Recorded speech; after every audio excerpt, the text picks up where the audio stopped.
Hi, and welcome to the virtual public involvement meeting for the County Highway H reconstruction project. My name is Rachel Andrioli, and myself and Len Ricker, the project manager, will be presenting today.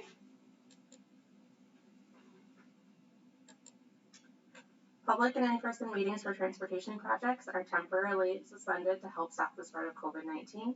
Kenosha County remains committed to ensuring you are able to get up-to-date project information, and we welcome your comments, questions, and feedback on this project. To begin this presentation, we'll start introducing the project team, go over the purpose and need, the project limits, project schedule, the County Highway H improvement overview, and public involvement.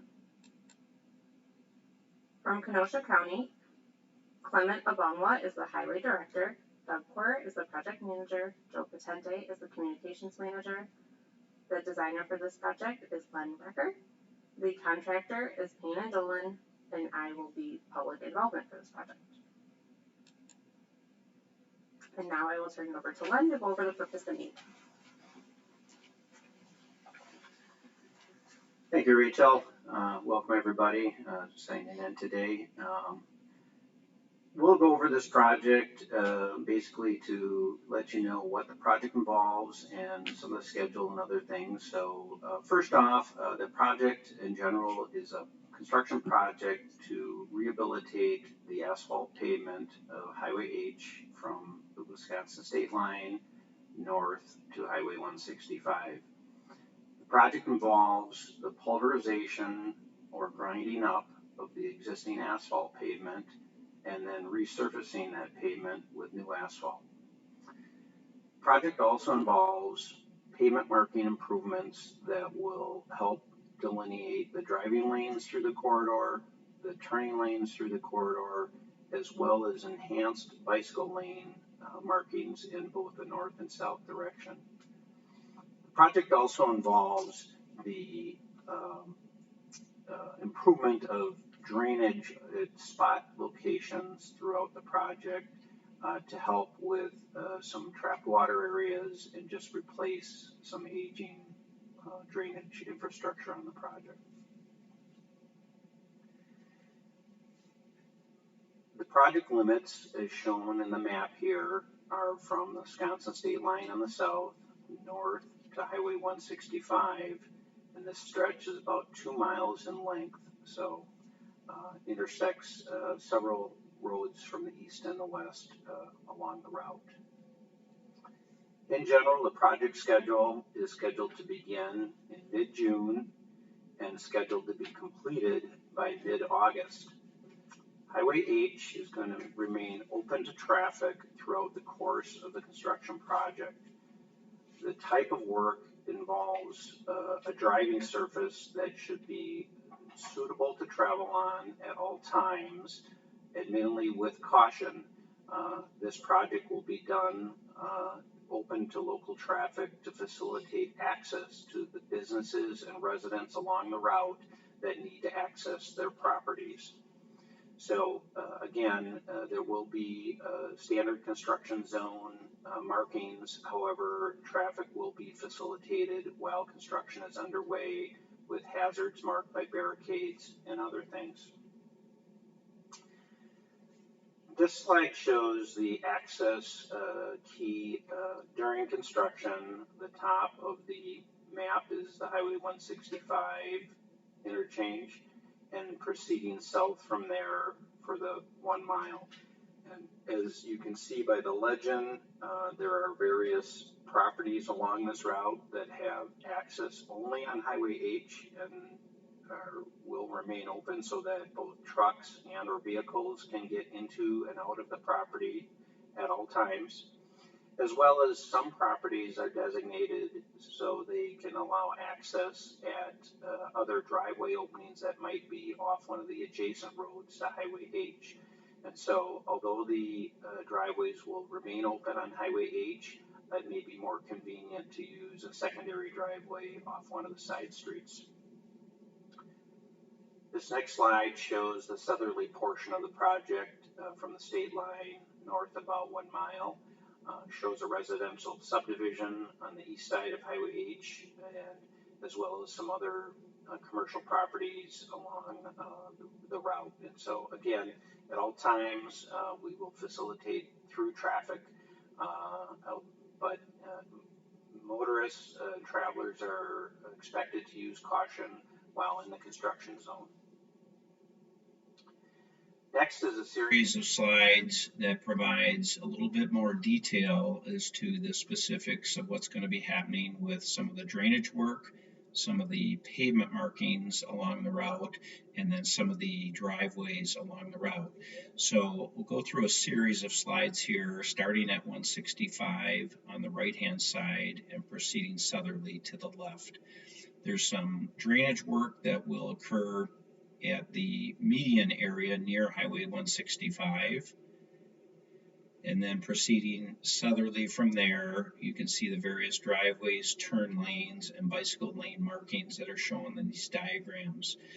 This presentation will be available for download after this meeting today, and feel free to look at any specifics along the route that are important to you.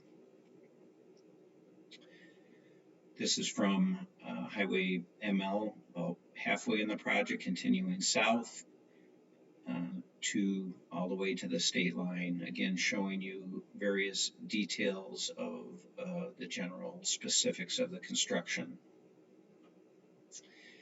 As with any project, site safety is paramount and important to everybody involved with the project. The public, the construction workers, representatives on the project with the county and other interested parties. So again, a reminder that as with most construction projects, there are some inherent hazards and other things that people should be aware of, and make sure that you adhere to the signage along the construction route and avoid anything that could be dangerous or hazardous.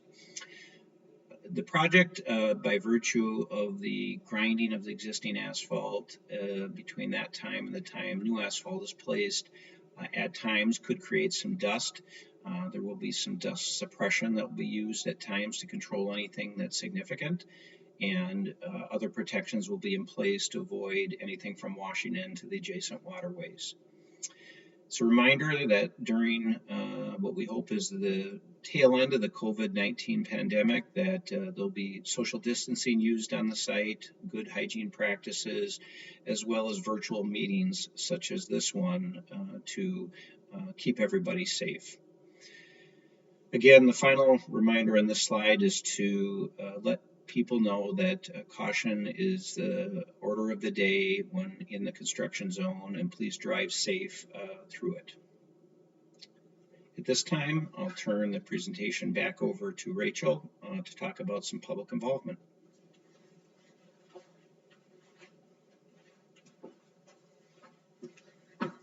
Thank you, Len. Our team, in coordination with the project team and Kenosha County, will coordinate with Kenosha County Public Works, Wisconsin Department of Natural Resources, Public Utilities, business owners, residents, traveling public, and other stakeholders. At this time, we are going to open it up to questions. On the following slide, you will see the link to the presentation to download, which is also listed below the YouTube video. It's also where you can find a link to submit questions and the Kenosha County website. I will turn it back over to Len to answer any of your questions.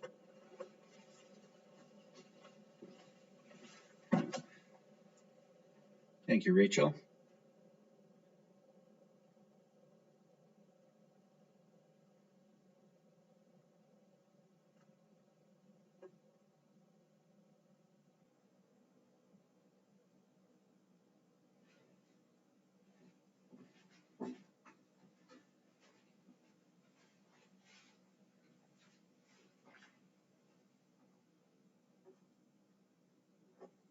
Not sure that we have any questions as of yet.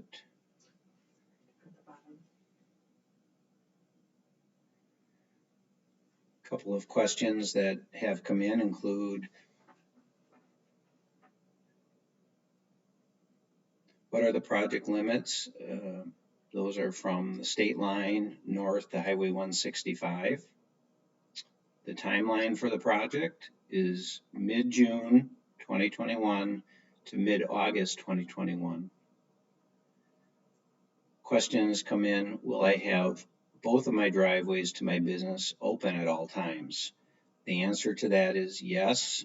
There may be some short periods where there's some brief delays while work in the driveway is occurring, but the workers on the project are aware that access needs to be provided with minimal delays to all property owners. Next question is, who should I call if I have questions about the project? There's a link to the project site representative, Steve Wahovic, in the information materials that was in the previous presentation, as well as other representatives, including myself. Another question relates to access to businesses. Again, the goal of the project is to maintain access to the business so that businesses are not interrupted and that they can continue to receive timely deliveries and or patrons visiting or employees visiting the business at all times. Will this project be messy or dusty?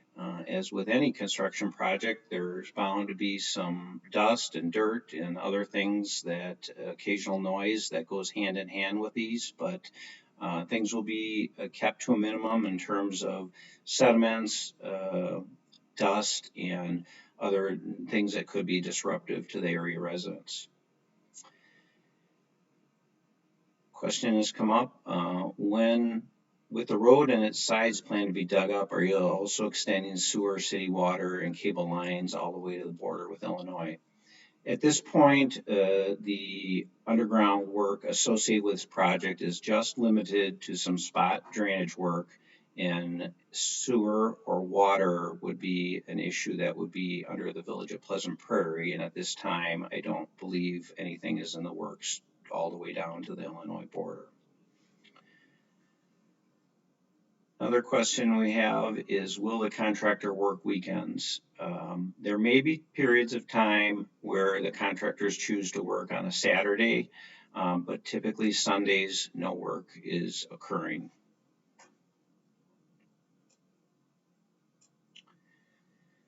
Is there a detour plan for the closures? At this point, the project will be signed, road closed, local access only. The reason that is try to discourage those that can use alternative routes in and around the construction area. But again, we will keep the roadway open so that you can travel through the construction zone and gain access to properties along the road. Another question has come up, whether semi-trucks will be able to maneuver through the construction zone. The answer to that is yes, they should. They should be able to maneuver through the construction zone, no different than if the project was open, albeit with some caution. Another question is, will work occur during normal business hours, Monday through Friday? Primarily, the work will be done on Monday through Friday with an occasional Saturday, and the working hours can be from 7 a.m. to anywhere close to 6 or 7 o'clock at night on long days, but typically by 5 o'clock, most of the work should be wrapping up for the day.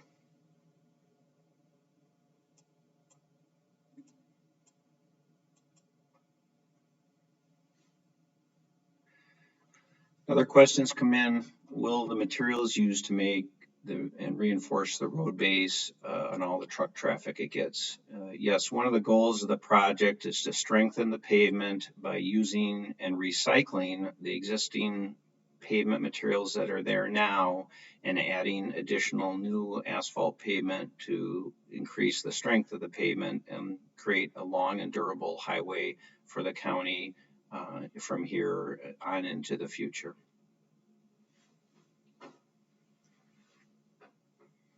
I think at this time, those are the questions I see that have come in. Another question has come in, will emergency responders be able to get through the construction zone in emergencies? yes, we take extra care in making sure that both police, fire, and other emergency responders are able to get through the construction zone at all times in order to address any emergencies that arise. Will the intersection of Highway 165 and H be closed during construction? No, it will not. The work will primarily start south of that intersection on the southerly approach to the south. So the Highway 165 and H intersection should continue to remain operational at all times.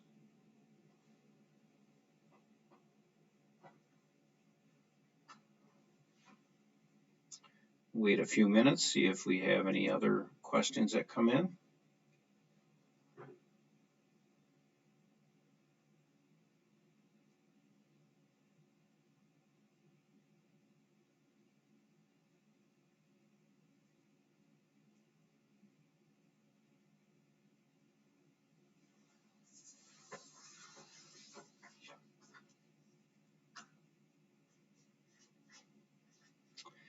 Another question has come in about deliveries to people's homes.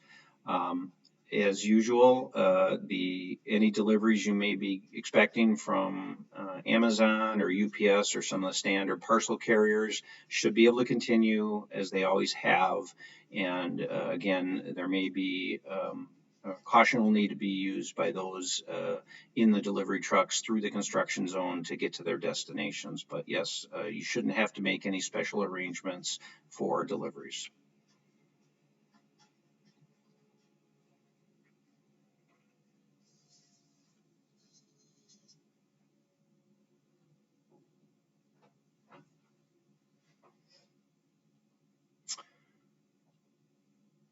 We may have one final question. Question has come up, will the road be widened? The answer to that is slightly. The roadway will increase in width just ever slightly to basically allow for some additional width to the bicycle lanes along the route, as well as provide sufficient room for both travel lanes and turn lanes along the route. But generally speaking, much of the roadway shape today pretty much be the way it's going to be when we're completed with a project, with some minor widening in a few locations.